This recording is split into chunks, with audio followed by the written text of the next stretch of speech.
Shalom Aleichem. Welcome to Breslov Seminar, web seminar.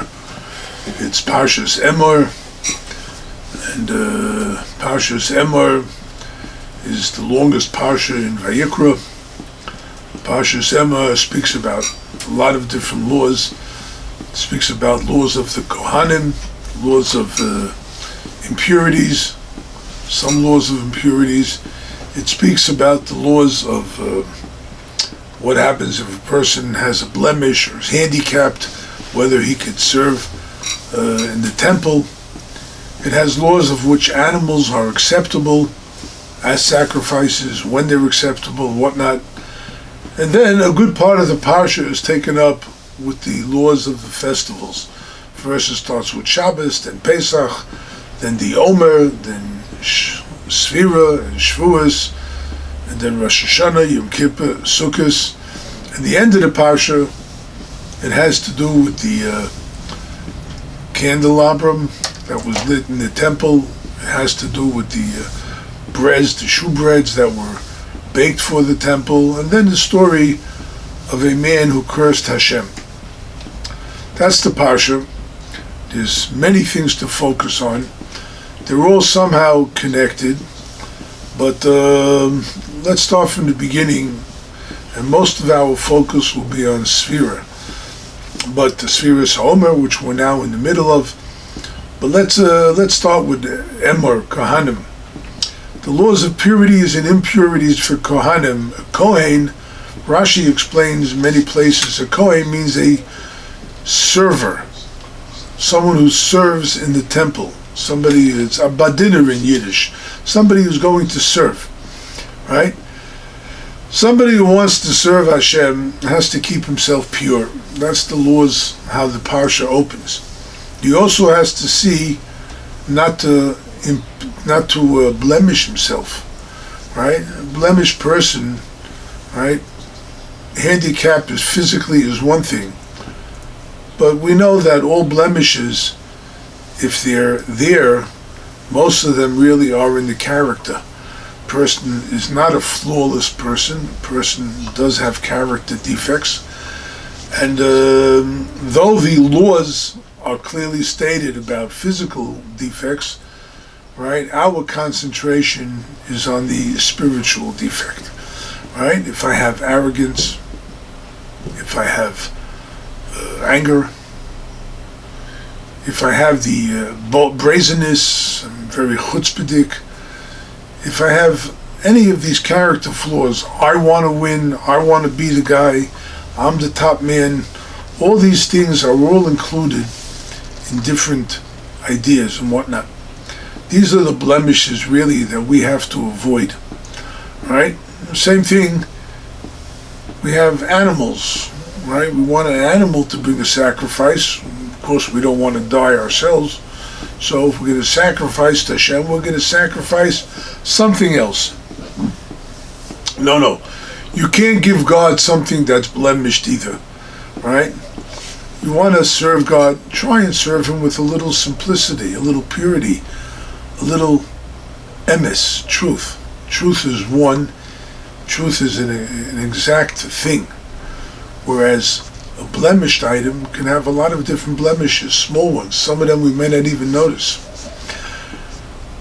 So what Rabbi Nachman is trying to teach us, lesson 51 in Likutei Moharan, is that the beauty of truth, of serving Hashem, he says the only way you're really ever going to serve Hashem properly is with truth.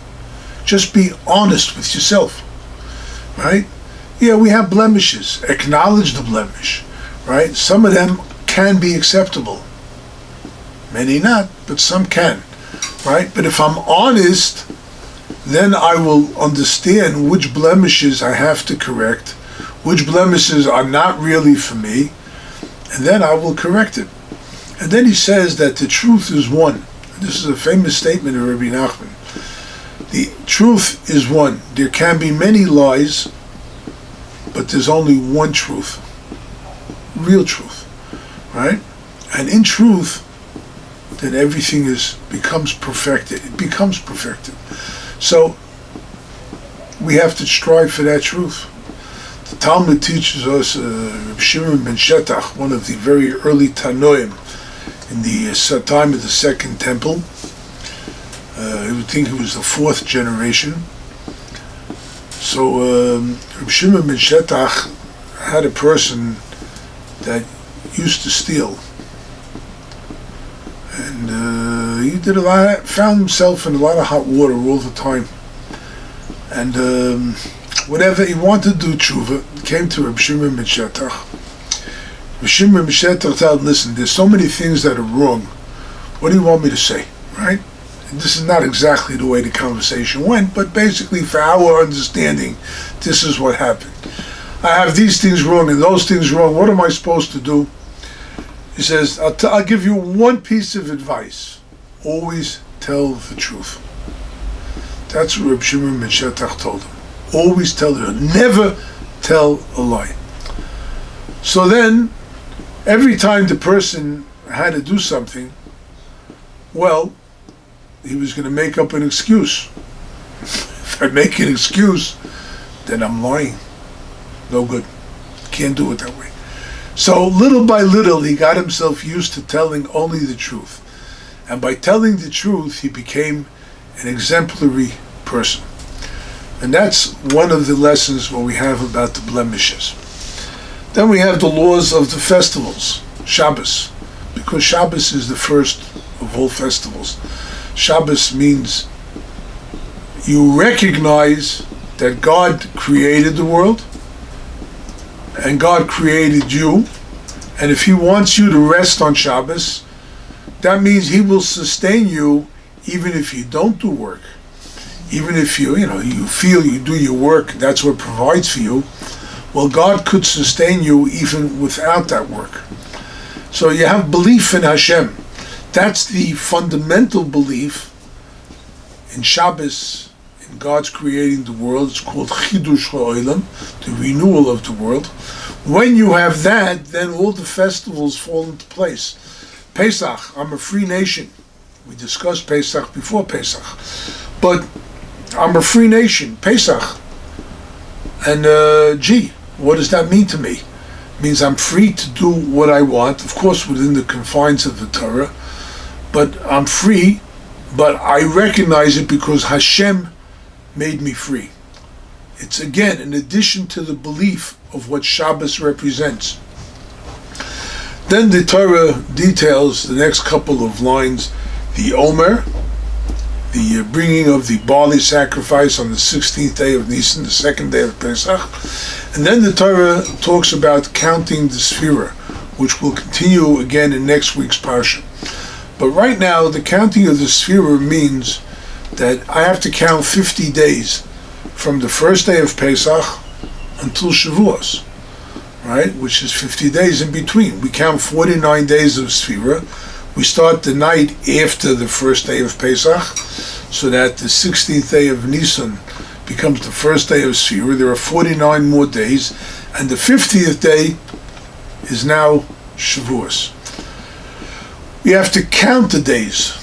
Each day counts. Each day is important in our lives. And again, God willing, next week in the Parshat Bahar, which speaks about Shemitah, counting 7 years, we'll speak more about Shemitah itself, about the Sphira itself. But that's the idea behind Sphira.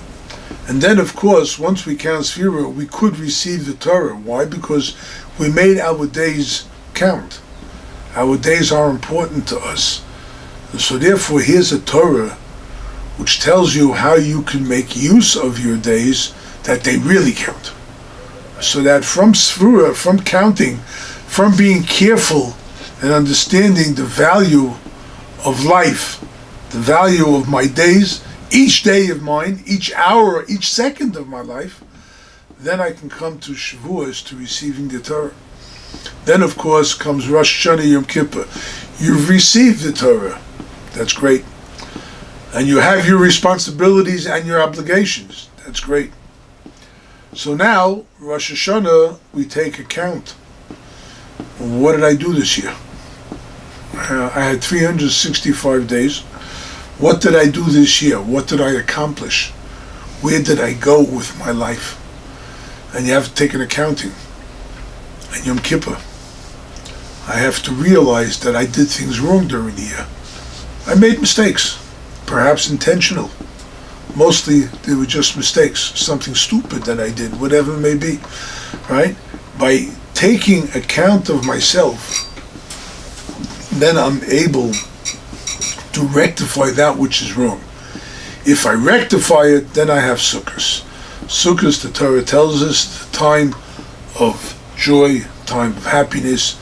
It's a time when we take the lulav and the esrog, and as we discussed in last week's Parshat, the power of unity, right? The lulav and esrog tells us the power of unity. What is the power? The fact that the Medrash tells us that the hadas and the esrog and the lulav and the arava, they all have different forms and shapes. The esrog smells good and it tastes good. Very powerful fruit. This represents the tzaddikim that are in the Jewish nation. Then you have the hadas, which has a powerful smell, a beautiful smell. It's a branch, a myrtle branch, right? It smells good, but it has no taste, right? There are people who are very learned, people who are full of mitzvahs, and but they don't have any Torah in them. And then there's the lulav. The lulav is the palm, the date palm, right? It has a fruit that tastes very good, but it has no smell, right? And those are people who are full of Torah, but they still don't have any good deeds. Different types of people. And then there are the willow branches, the aravos, which have no taste, no smell, right? That represents the wicked. But we are commanded to bring them all together to make a unity of all of Israel. And that's what Sukkot is. After we take stock of who we are, well, maybe I'm not that great either, so this person is good. And I start taking stock and we improve each other. That's the second one. Then the Parsha ends with the lighting of the candelabrum in the temple, because without this light, the shemen, the oil, represents the wisdom of the mind. That's the way the Zohar explains it. The shewbread represents the blessing of parnosa, that we're all blessed with everything we have, all the breads we can eat, the breads and fine foods, right? And the problem that comes out at the end of the Parsha is the Jew who cursed Hashem. He got angry. He was like being kicked around. He felt it was rough and whatnot. It's one thing to complain about your position or your situation. It's another thing entirely when you forget your roots, which we discussed last week in Parshas Kedoshim. When you forget your roots, then you forget everything. You lose value of everything that your life is worth. So that's the Parsha of the week. It's got a lot of different ideas, a lot of connotations, a lot of things for us to remember our roots, to remember the unity like we discussed last week. And here's ways to implement it by giving charity. As the Parsha says, you have to give, when you cut your fields, reap your fields, you should leave over something for the poor. That's part of the counting of the Emor and whatnot. All these different things that we should learn to improve ourselves, purify ourselves, and God willing, we'll all come to serve Hashem the right way and not the wrong way. And we'll see the coming of Mashiach. Amen.